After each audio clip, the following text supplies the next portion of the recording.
मर्द की कमाई पर सबसे ज्यादा हक किसका होता है?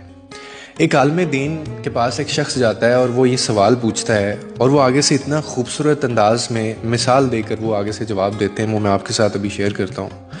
वो आगे से कहते हैं कि अगर एक मर्द के पास अपने घर वालों को खिलाने के लिए सिर्फ एक ही वक्त का खाना है ना, और उसके घर में उस वक्त जो है वो उसकी माँ भी भूखी है, उसका बाप भी भूखा है, उसकी बहन भी भूखी है, उसका भाई भी भूखा है और उसकी बेटी भी भूखी है और उसका बेटा भी भूखा है, ये उस घर में मौजूद हैं, लेकिन एक वक्त का खाना है, तो वो किसको खिलाए?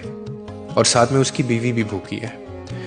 तो वो आगे से कहते हैं कि वो एक वक्त का जो खाना है वो सिर्फ और सिर्फ अपनी बीवी को देना वाजिब होगा उसके लिए। क्यों?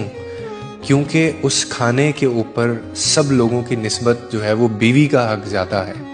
यानी बीवी पर खर्च करना मर्द के लिए सदका भी है, इबादत भी है, रिस्पॉन्सिबिलिटी भी है, ये तीनों चीज़ें हैं। क्यों? अब मैं आपको रीज़न बताता हूँ। क्योंकि ये वो रिश्ता है, मैंने आगे भी कहा है, जो खून नहीं है आपका, लेकिन वफा इसमें देखें कितनी है।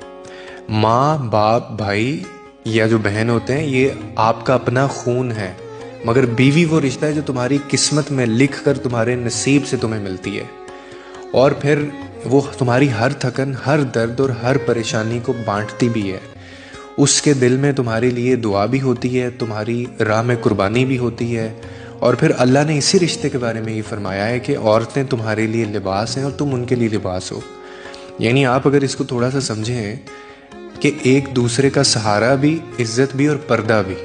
इसीलिए बीवी पर खर्च करना वो महज एक फ़र्ज़ नहीं है, बल्कि वो मोहब्बत का इजहार भी है और वो सदका भी है। बाकी आपके ब्लड रिलेशंस हैं।